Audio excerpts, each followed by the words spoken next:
Բարև ձեզ հարգելի հայրենակիցներ, սկսում ենք այսօրվա հաղորդումը, ինչպես գիտեք, մեկ ամիս ժամանակ է մնացել, որ հոկտեմբերի 13-ին խորհրդարանի վավերացմանը կներկայացվի հայ-թուրքական բարեկամության այն արձանագրությունները, որը մինչև այսօր քննարկվում է հեռուստատեսությամբ եւ հայ համայնքներում, հայ մտավորականների մոտ կարծիքներ են արտահայտում այս կապակցությամբ, բայց ամեն ինչ կարծես թե այնքան էլ հստակ չէ, թե ուր է գնում այս բանաձևի քննարկումը, հայ-թուրքական բարեկամության կամ փոխադարձ հարաբերությունների, այսպես ասենք։ Մութ ծալքեր շատ կան եւ որովհետեւ քաղաքական մեկնաբան հանձն չի առնում բացատրել, թե ինչի ինչոց է։ Զարմանալի է, որ հեռուստա հաղորդումներում չի երևում Արմեն Այվազյանը, որը մինչև այդ, ինչպես գիտեք,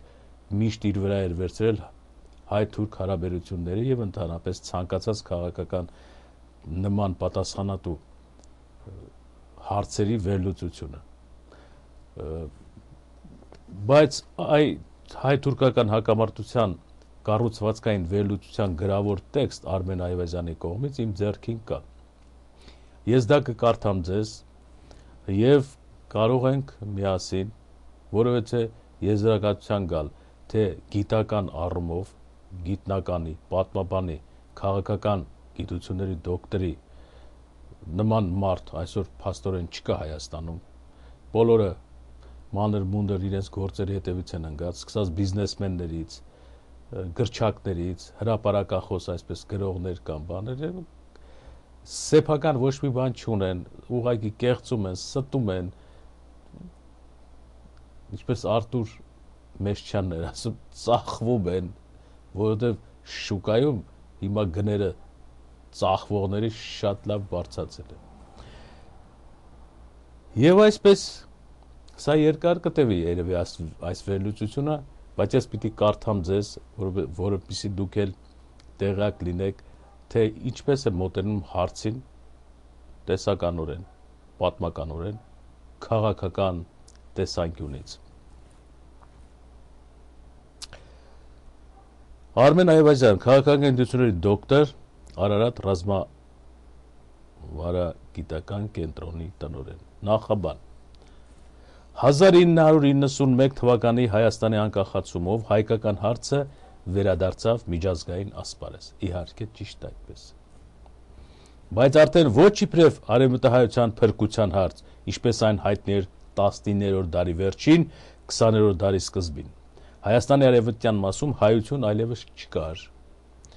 Այն բնաջնջված էր 1894-ից մինչև 1923 թվականը 3 հիմնական փուլերով 1894, 1896, 1909, 1915-ից 1923 թվական իրագործված ցեղասպանության ընթացքում խորհրդային ժամանակաշրջանում հայաթափվեցին նաև Հայաստանի արևելյան շրջաններից մի քանիսը, այդ թվում Նախճիվանը եւ հյուսիսային Արցախը։ 1991 թվականի հայկական հարցը միջազգային ասպարեզ վերադարձավ որպես Հայաստանի նորաստեղծ պետականությանը վերապրելու խնդիր։ Հայ-թուրքական հակամարտությունը, այսուհետև ՀԹՀ, ուրեմն երբ որ կկարդամ ՀԹՀ, դա հայ-թուրքական հակամարտությունն է, ոչ թե հայ-թուրքական հարաբերությունները, որտեղ կարելի ասել հայ-թուրքական հարաբերություններ, ՀԹՀ, բայց հայ-թուրքական հարաբերությունները չկարծեք, այլ հայ-թուրքական հակամարտություն։ Թևակողել է նոր փուլ, որի հիմնական առանձնահատկությունը միջազգայինորեն ճանաչված Հայաստանի Հանրապետության գոյությունն է։ Հայաստան աշխարհի քարտեզի վրայից վերացնելու Թուրքիայի քաղաքականությունը վերանայման չի ենթարկվել։ Այժմ Թուրքիան փորձում է թույլ չտալ հայկական նորանկախ պետականության կայացումը եւ կործանել այն դեռևս սաղմնային վիճակում։ Այս խնդիրը Թուրքիան փորձում է լուծել միջնորդավորված իր դաշնակից Ադրբեջան միջոցով, որովհետև միջազգային ներկայ պայմաններն ու իր ներքին ծանր խնդիրները կանխում են թուրքական ուղղակի ներխուժումը Հայաստան։ Այստեղ մի փոքր իմի բերենք այս բոլորը, թե ինչ է ասում դոկտորը Արմեն Այվազյանը։ նա թվերով փաստերով շարադրեց այն փաստը, որ կատարվել է մի իրողություն 1894-ից մինչև 23 թիվը, ինչ պատճառներով, տեսեք, պատճառները չի գրում ինքը։ Եթե այսօր մինչև վերջի հայը գիտի պատճառը, Արմեն Այվազյանը այդ պատճառները չի գրում, ոչ մի անգամ էլ չի գրել, չի հետազոտել, ինվեստիգացիա չի արել, թե ինչից սկսեց, երիտ թուրքեր, Սալոնիկի հրյաներ, չգիտեք, մասոններ, թալյատներ, բաներ, հրյաները եկան, հրյաները գնացին, նրանք աչք ունեին մեր տնտեսական հզորության վրա Թուրքիայում, խառնեցին թուրքերին ու հայերին իրար դեմ, կոտորել տվեցին հայերին թուրքերի ձեռքով, նրանց ունեցվածքը զապտեցին, հրյաների մասին է խոսքը։ Իրենք դարձան Թուրքիայում տիրական թուրքական պետության մեջ եւ ստեղծեցին տարածքային աշխարհաքաղաքական դաշինք մինչև այսօր Թուրքիան եւ Իսրայելը իրար հետ շատ լավ հարաբերությունների մեջ են եւ այլն։ Սրանց մասին Արմեն Այվազյանը չի խոսում, որովհետեւ նա բռնում է մի ուղիղ եւ ասում է Թուրքիան իրավահաջորդը այսօր պետությունը Թուրքիայի ցեղասպանել է հային, էթնիկ հային իր պատմական հայրենիքում։ Թուրքիան ում է լսել, ով է ականջին փսփսացել, ով է կեղծ թղթեր տվել, ով է բորբոքել Թուրքիայի հանգիստ բնավորությունը, Սուլթան Համիդի հայրը, մայրը հայ էին, Էրդողանի մայրը հայ են, էսի չի հետաքրքրում Արմեն Այվազյանին։ Եվ ինքը գիտեք ինչ ձևով է մոտենում հարցին։ Ինքը մոտենում է օրենքով դադախազի ճշտապահությամբ օրենքի խախտում է կատարված եւ հանցագործը Թուրքիայի պետությունն է տարբեր ժամանակներում եւ այսօր, որը հանդիսանում է նրա իրավահաջորդը եւ ժառանգորդը։ Արմեն Այվազյանը չի ասում այնպիսի բաներ, որոնք կարող են շեղել հանցագործություն կատարած պատասխանատվության ենթարկելու հարցը։ Նա չի ասում, որ հանցագործ Թուրքիան Իսրայելի մորքուրի տղան է, կամ անգլիական թագուհու աղբոր աղջիկն է, ֆրանսիական մասոնների մեծ արևելքի քեռու տղեկն են։ Այսպիսի բաներ չի խոսում։ Հայերը ինչ են արել Թուրքիայում, ինչ չեն արել, դա էլ չի խոսում։ Նա բացում է հոդվածը Արմեն Այվազյանը եւ ասում է Թուրքիան որպես պետություն, ոչ թե մարդ։ Իսկ ովքեր են եղել այդ պետության ղեկավարները, իրեն չի հետաքրքրում եւ ճիշտ էլ անում է։ Սրանից հետո նման մոտեցում պիտի ցուցաբերել Թուրքիայի հետ։ Թուրքիայում հրյաներն են փսփսացել Սուլեյմանի ականջին, Սուլեյմանը Համիդի ականջին, Համիդը գնացել է դաշնակների հետ հանդիպել, հետո եկել է, չի գիտեք տարել են, բերել են, թերթերը խառնել են, ինչ արել չեն արել, վերջը սպանել են։ Հոդվածը սպանության հոդվածը։ Դադախազին չի հետաքրքրում, թե սպանության դրդապատճառները ինչպիսին են եղել, որովհետև դրդապատճառները չէին կարող տանել ցեղասպանության։ Հետևաբար Արմեն Այվազյանը մոտենում է միջազգային դադախազի տեսանկյունից, դիրքից եւ ասում է կատարվել է ցեղասպանություն։ Էլ չլսեմ թե ով ում ասեց, ինչ ասեց, ոնց ասեց, խի ասեց, ում հետ տարավ, ռուսական կայսրությունը քանդվեց, Ռուսաստանը ասեց, որ Հայաստանը առանց հայերի, հետո հայերը պիտի օգնեին Ռուսաստանին, դրա համար սպանեցին։ Էհե, ասում է այդ բաները չկա դադախազը։ Կատարվել է հանցագործություն։ Սպանվել է իր հայրենիքում, առանց դատի, դատաստանի,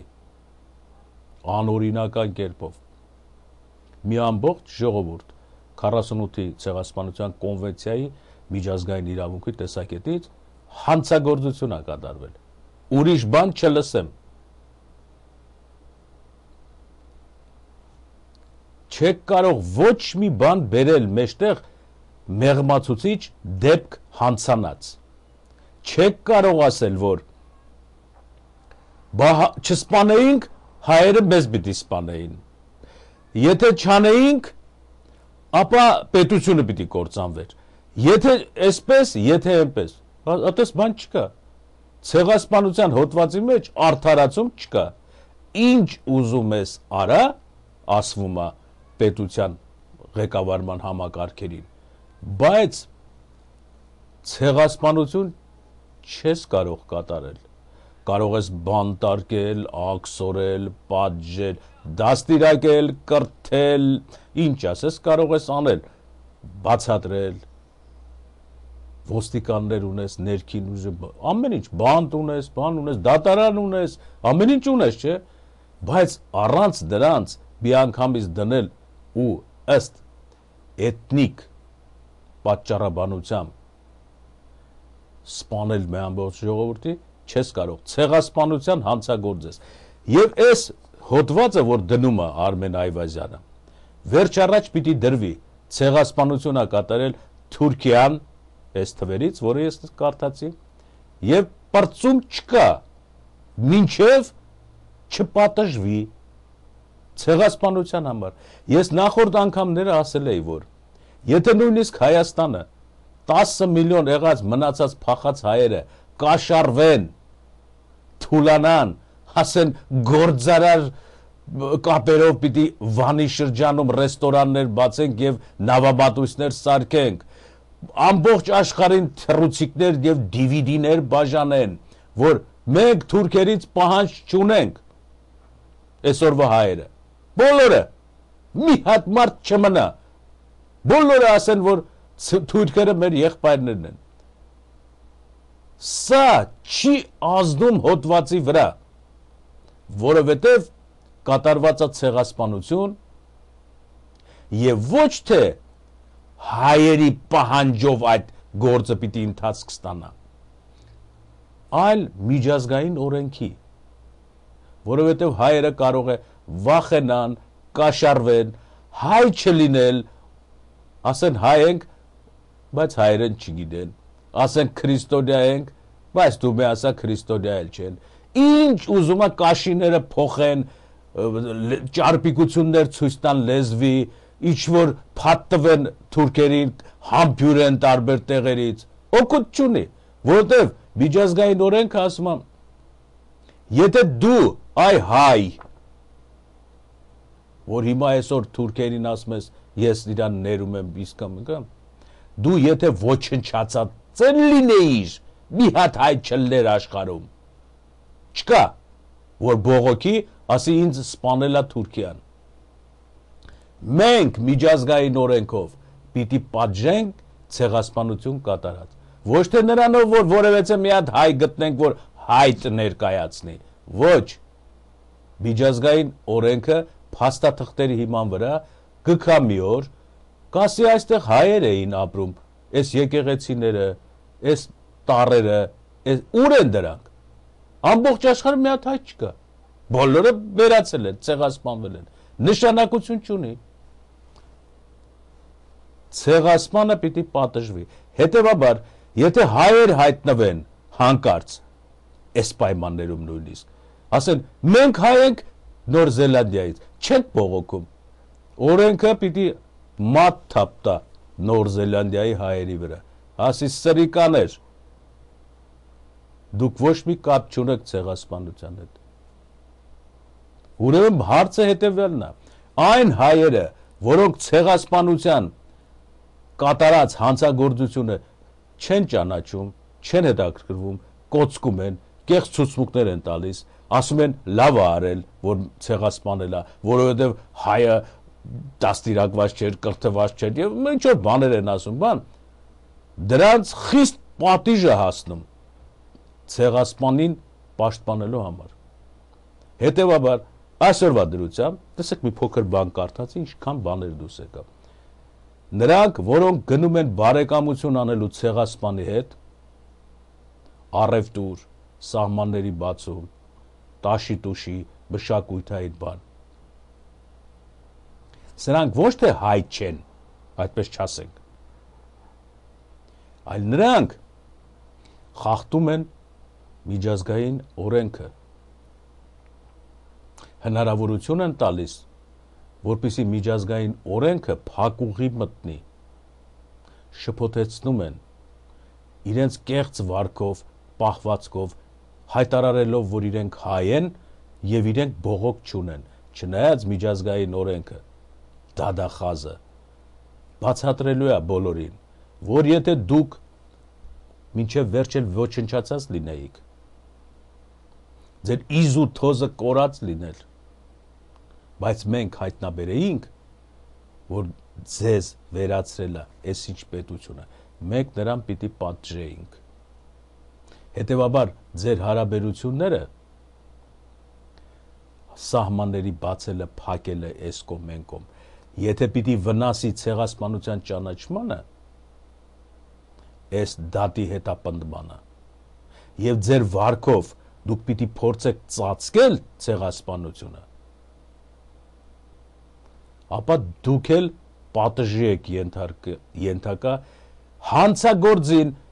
պաշտպանելու, դատական ընթացքը խեղաթյուրելու, շեղելու,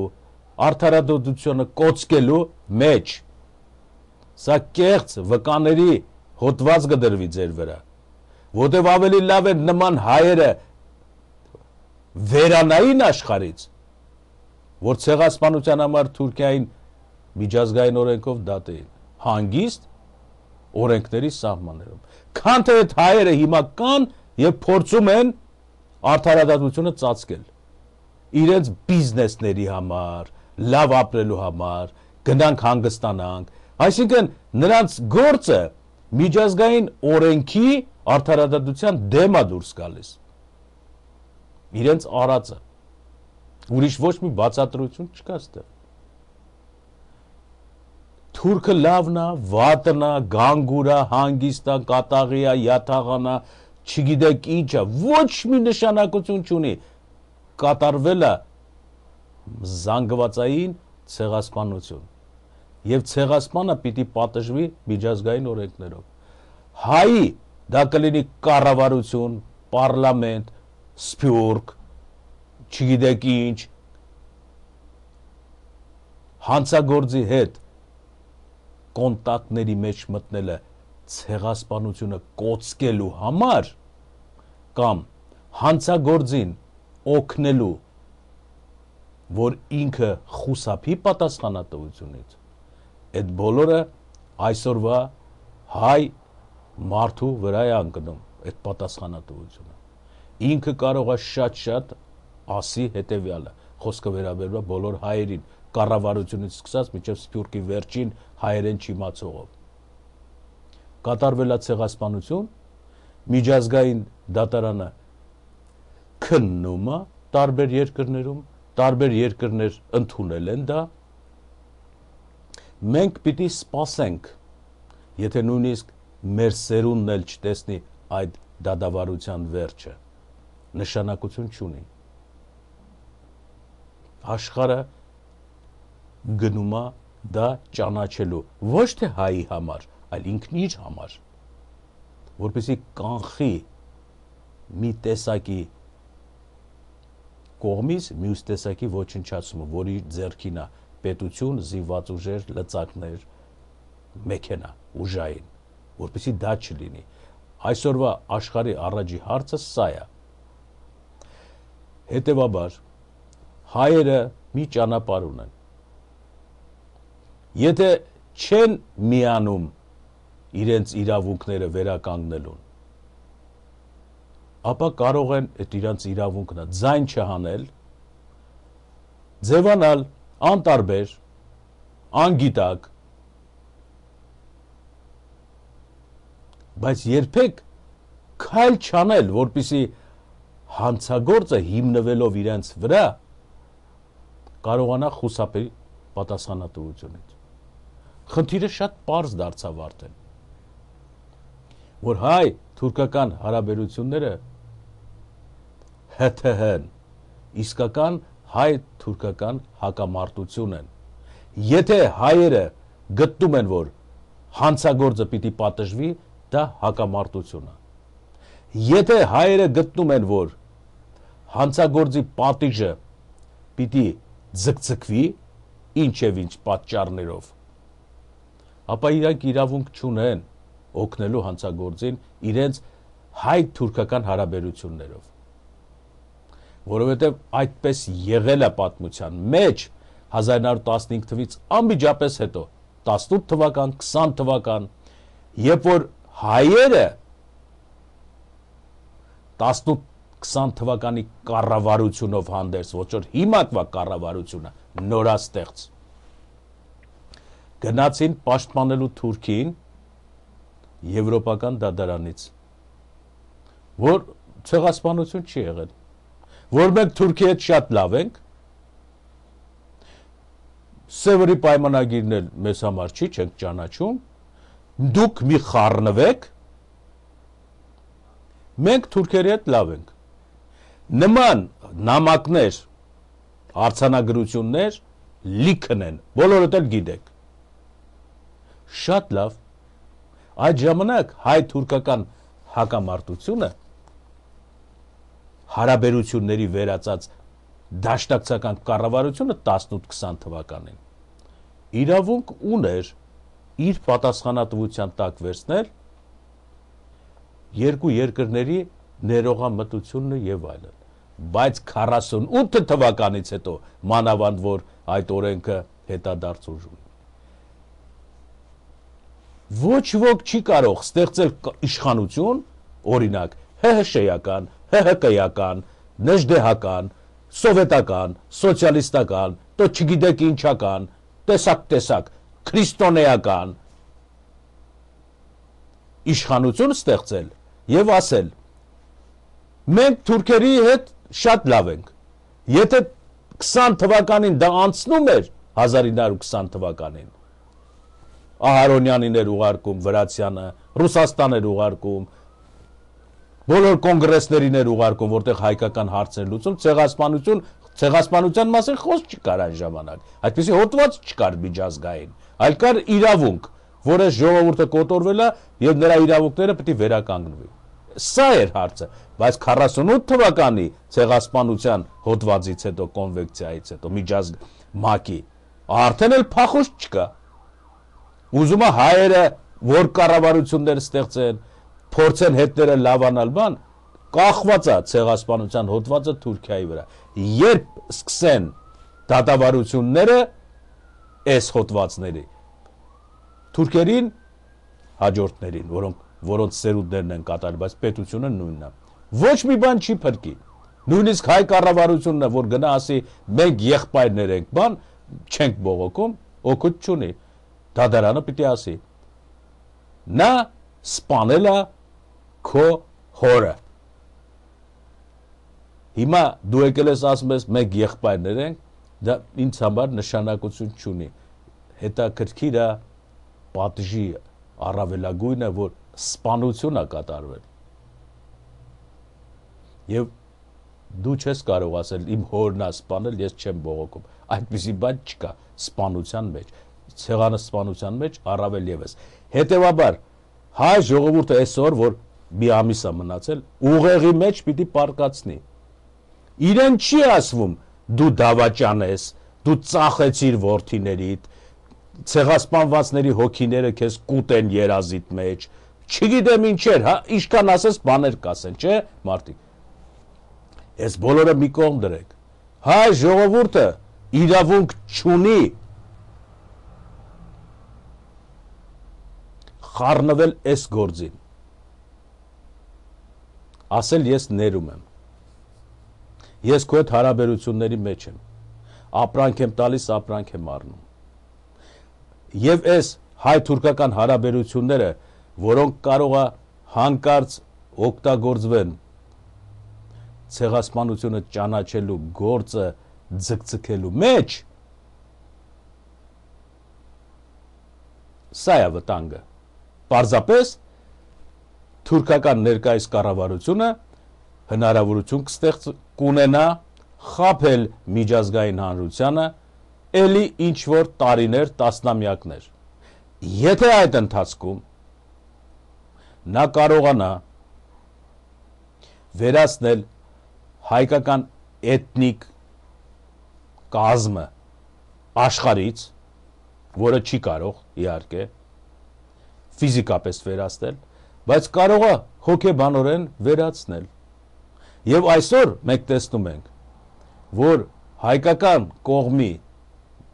մերձեցումը Թուրքիային, սա նշանակում է, որ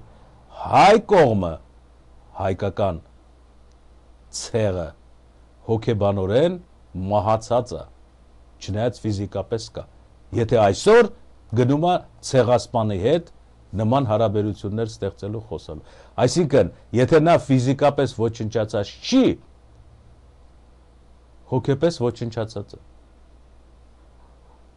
Որովհետև ինքը պիտի ներկայանար կամ որպես բողոքող կողմ, կամ որպես չեզոք։ Ամբողջ հարցը թողնելով միջազգային հանրության բարոյականության վրա, որովհետև նրա ձեռքին է 48 թվականի կոնվենցիան ցեղասպանության մասը։ Եթե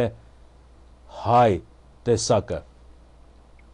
այլասերվելով, բարոյալքվելով, շուկայական հարաբերությունների մեջ թրձվելով, հասկանալով, որ ինչքան շատ փող ունենա, ինքը ավելի շատ երկար կդիմանա, նման փիլիսոփայություններ ունի, պատկերացում չունի հայ հասարակական կյանքի, համայնական կյանքի, պատասխանատվության, պատմության, էության, ինքնության նման հարցեր, այլ ինքը առաջնորդվում է միայն իր ընտանիքը, իր բանկային հաշիվը եւ իր տուրիստական արշավանքները տարբեր տեղեր հանգստանալու, եթե սրանով է ինքը արդեն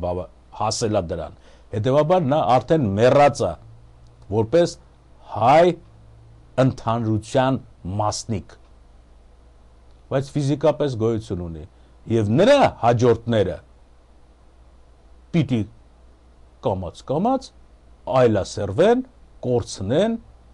եւ ինքը խելքի պիտի գա, երբ որ արդեն ոտը ձեռքը թուլացել է, ասենք տղամարդը, սաղ ջահել կյանքը այդպես էր ընկալում աշխարհի փիլիսոփայությունը, որ տունտեղ դնես, սես պալատներ սարքես, մեջը մտնես, սես բանկային հաշիվներ ունենաս, Շվեյցարիայում բիզնեսներ ունենաս, առևտրական կապեր ունենաս, բան, ամենավերջում պիտի հասկանա, որ այս ամենը դատարկ բաներ էին։ Չեմ ասում տղան պիտի ումետ ամուսնանա, աղջիկ ումետ պիտի անոր, իրանք ինչպես պիտի ատեն իրենց հայրենակիցներին, որոնք իրաց նման այսպես արագ չեն զարգանում, չեն բարգավաճում։ Իսկ իրանցից վերև բարգավաճող տեսակներ կան, դրանց հետ պիտի մերձանալ, որ ավելի բարգավաճեն, իսկ իրանց հայրենակիցները տեսնում եք հետ են մնում, եւ այս գլուխները առաջ ընկած այծերը վերջը իրանց կոտոշները պիտի փշրեն, երբ որ արդեն կդառնան հասակավոր ծերունիներ։ Եվ այս ծերունիները իհարկե իմաստուններ չեն լինի երբեք։ Նրանց կպարուրի հիմարության ամպը եւ ունայնությանց աշխարհի վերաբերյալ, որովհետև ոչ ազգ ունեն, ոչ ընտանիք ունեն արդեն, ոչ մի բան չունեն, եւ պիտի հասկանան, որ ինչ դատարկ փուչ աշխարհ է էսի։ Սա դրանց վերջն է, ովքեր այսօր բիզնեսների մեջ են, բանկային հաշիվների առևտուրների մեջ են, ազգային հարցերը այսպես վերածել են հարաբերությունների, այսինքն նյութական աշխարհի դոնորներն են դարձած, լողում են, բաներ են անում, բայց իրենց տեսակի մի հարց կա, որը ընդհանրական է բոլորի համար, դա առհամարում են, դնում են զոհասեղանի վրա։ Սրանց ճակատագիրը շատ ողբալի է իրենց համար, իրանք իմ ասածները հետագայում կտեսնեն, այս ջահելները 40, 50, 30, որոնք այս օրերին ներկա են հայ-թուրքական հարաբերությունների ծաղկմանը, երբ տարիներ հետո կանցնի եւ հանկարծ իրանք կհիշեն երևի ինձ, թե ինչեր էի ասում, որտեղ նրանք ամաչում են հիմա հիշել ցեղասպանությունը, որտեղ իրանց բիզնեսի խանգարումը։ Հեռուստատեսությամբ թերթերի մեջ կարդում եմ հիմար արտահայտություններ, նույնիսկ հայ գործարանների նախագահը ինչը ներդրումներ է երազում Վանի ծովափի հանգստյան գոտիներում։ Եվ այս միամիտ, միաբջիջ ամբիոբան պատկերացնում եք, քանի մարդ կարող է իր հետևից տանել։ Ոչ մի բանից խաբար չի, ոչ մի բան չգիտի, միայն գիտի, որ ինչ-որ երկրագունդը դա ինչ-որ մի հատ կլոր մակերես է, հետո կա միջազգային արժութային ֆոնդ, հետո ինքը կա, որը կրեդիտներ է վերցնում, ներդրումներ է կատարում այս կոմենկոմ, և իր ընտանիքը կա, որը ուտում է, չաղանում է, սիպտակում է, բուլկի է դառնում, ուրիշ բան չգիտի, և հետո ինքը մի քիչ բարերարություն է անում, որպեսզի հանկարծ գործերը անհաջող չգնան, վախեցած հավատացյալը նաև կարող է եկեղեցի է սարքում։ Այս վիճակն է, և այսօր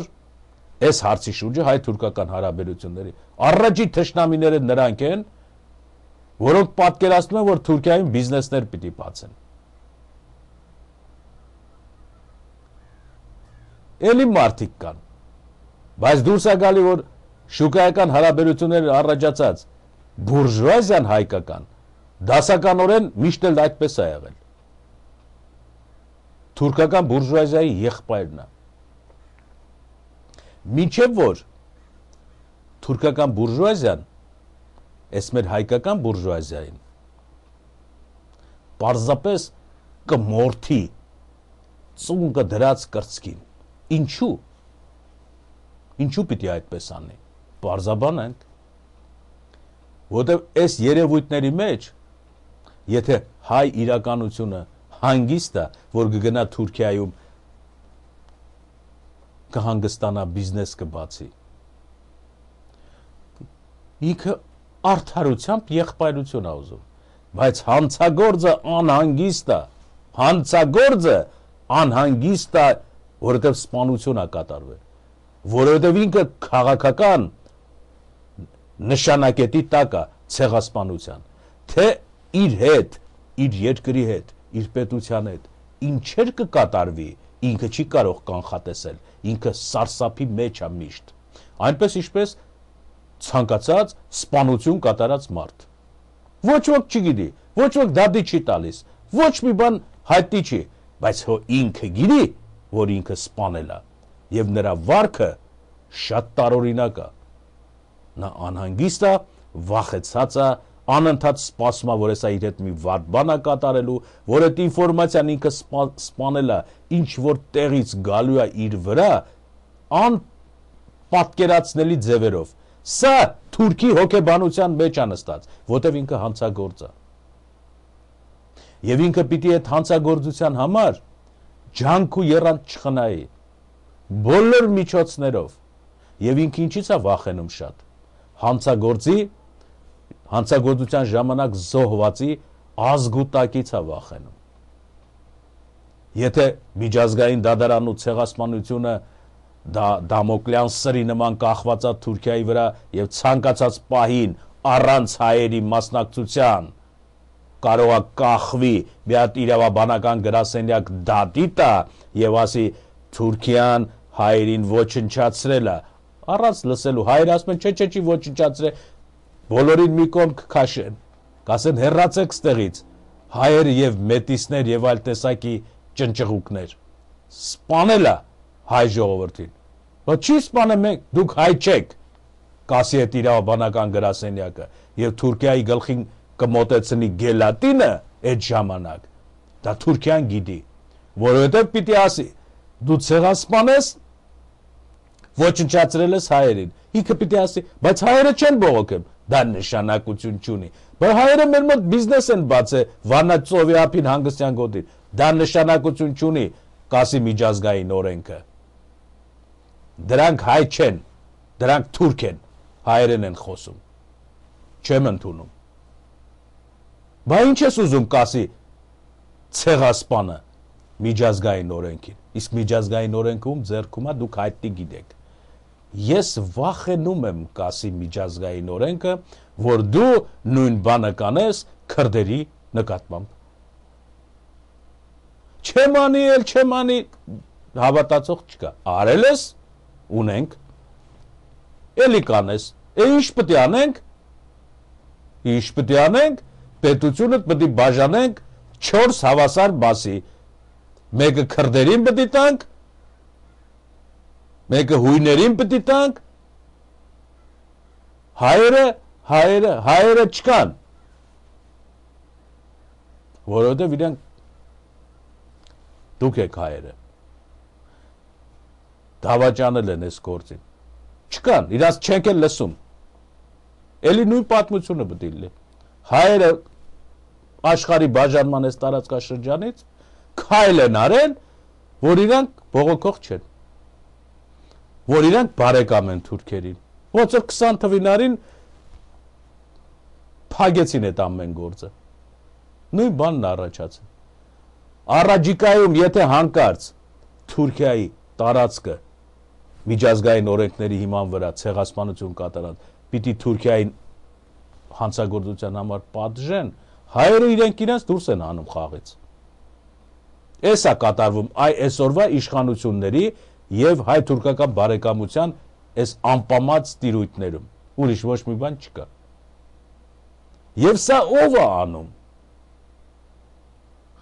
Պարզ չի, որ հայության թշնամին է անում։ Ով է ամենամեծ թշնամին, որը վախենում է դրանից։ Հանցագործը, Թուրքիան, որը ցեղասպանություն է կատարել, կատարելով ցեղասպանության նա ահ ու սարսափի մեջ է։ Եվ ինքը կարող է գնալ նաև հետևյալ ճանապարհով։ Որովհետև եթե ես ասեցի, եթե Թուրքիայի գլխին Դամոկլեան սուր է կախված ցեղասպանության հարցով, եւ նա վախենում է Թուրքիան, որ հանցագործություն կատարել է, եւ այսօրվա հայերը, որ իր այդ բարեկամություն են անում, վստահելի չեն։ Այդ գործարարները, բաները, որ Վանի ափին պիտի տուրիստական կենտրոններ սարքեն, հետո այդան տուրիզմով պտտվեն բան, սրանք են այդ հայերը։ Թուրքիան կարա մտածի սենց մի բան։ Շանս կա, բայց այս հանցագործությունը ծածկելու։ Որտեվ եթե սրանք են հայերն են, որոնք իմ հետ բարեկամություն են անում, որոնք վստահելի չեն, որովհետև եթե գա Դամոկլեան սուրը գլխիս քրդերի հաշվով, այս հայերը պիտի միանան ցեղասպանությանը, պարզ է, որտև այս հայերը ծախվելու համար մի հատ են, թույլ են, որոշակի ուժ չունեն, սա եղել է 20 թվին, 18 թվին, մինչև հիմա էլ սա է։ Հետևաբար հանցագործը իր բարեկամության միջոցով այս հայերին պիտի ոչնչացնի, որոնք այսօր բարեկամ են, բայց վաղը, երբ որ Թուրքիայի գլխին բերեն ցեղասպանության հարցը, սրանք պիտի միանան, չէ՞, ցեղասպանության։ Հետևաբար Թուրքիան սրանց որ բերել է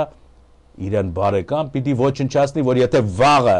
իրենք տանեն դատարան ցեղասպանության հարցով, առանց հայերի մասնակցությունը հետաքրքրվելու, փաստը կատարված է։ Մորգենթաունի գրքի հիման վրա հայեր էլ չկան։ Մի քանի փաստերի հիման վրա, Թալյատի նամակների հիման վրա, զորահավաքի տվյալների հիման վրա լիքը բաներ կան։ Եվ եթե տանեն Թուրքիային,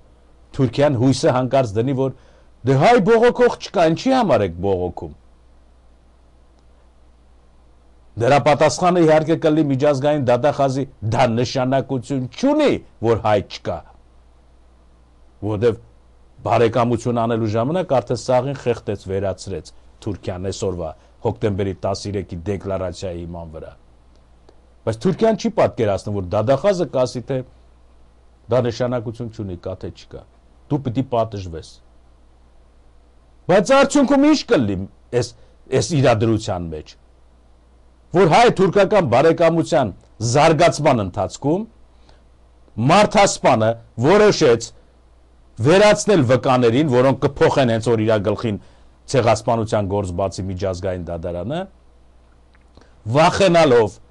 սպանվածների ազգականներին, դրան ոչնչացրեց, բայց հետագայում պարզվեց, որ ինքը չի փրկված, իրան դատելու են։ Արդյունքում հայերը չկան իրանց խելոք վարքի պատճառով։ Ինչ որ մարդիկ շահելու են Թուրքիայի մարմնի վրա։ Սա չի մեր վերջնական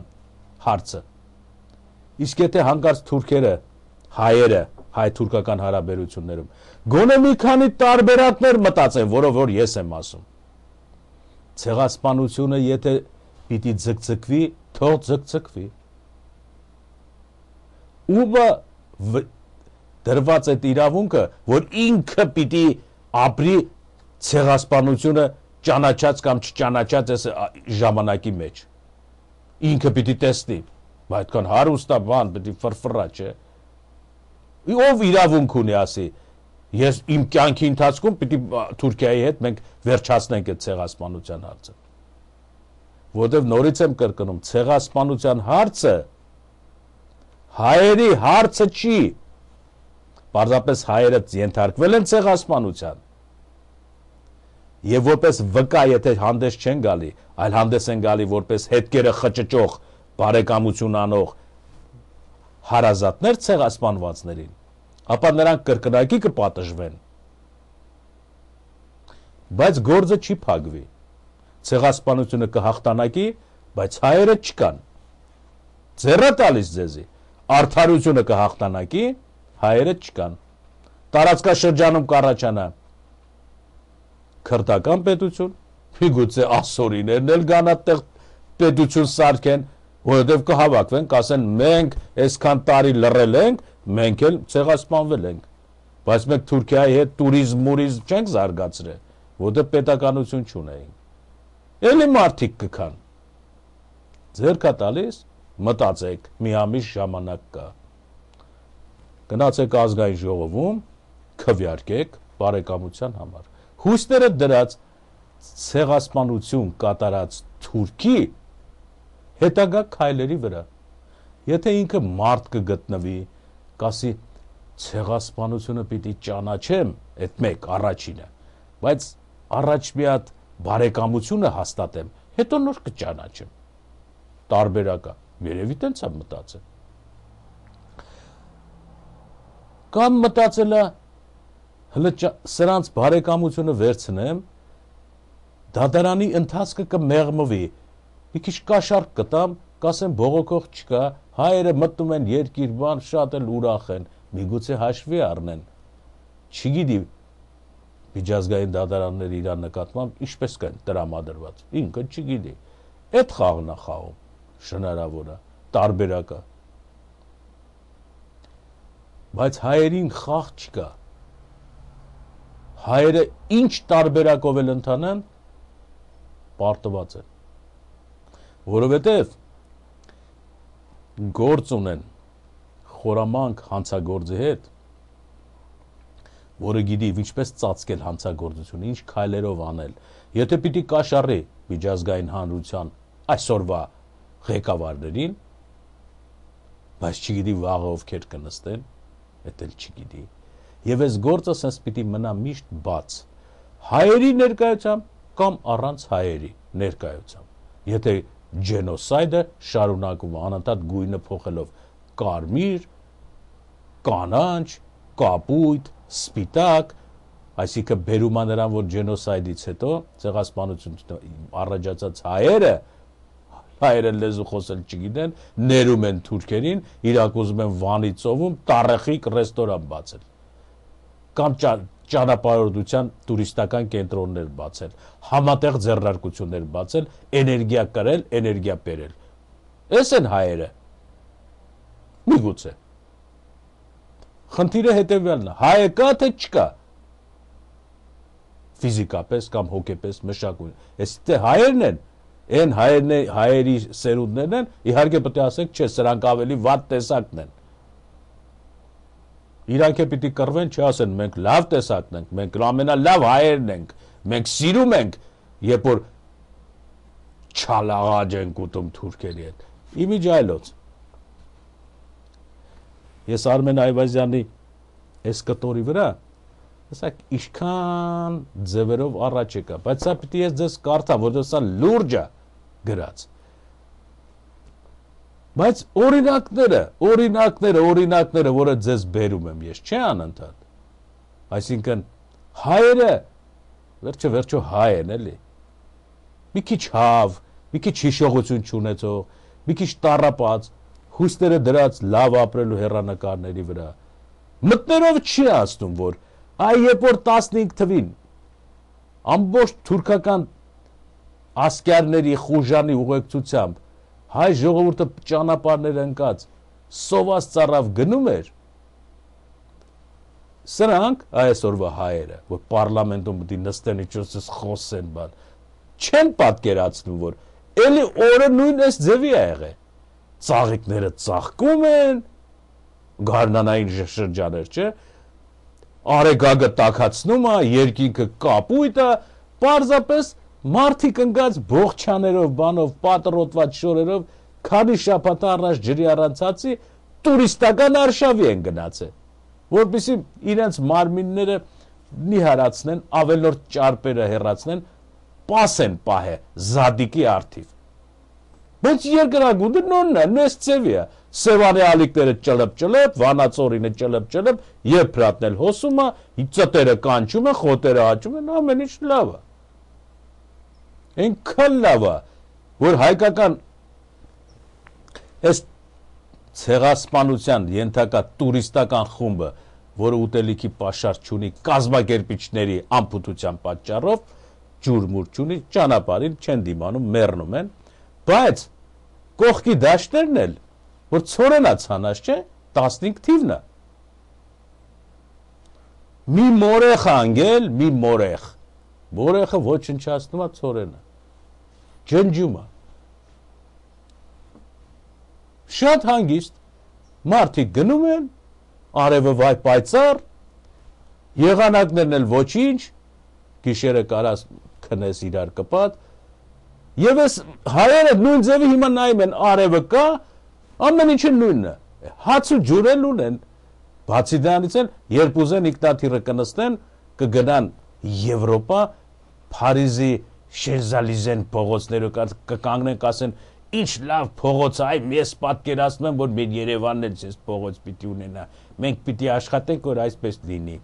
Հետո կգնան Բելգիա, հետո կգնան Գերմանիա, առաս անձնագիրես ինչ լավ է Եվրոմիությունը, ոչ ասում են արի գնա, հետո փող ունեն, որ դից չես հասկանում, դե արի դրանց բացատրի, որ այդ փողը, որ դու ունես, դա պարտքա պետության վզին,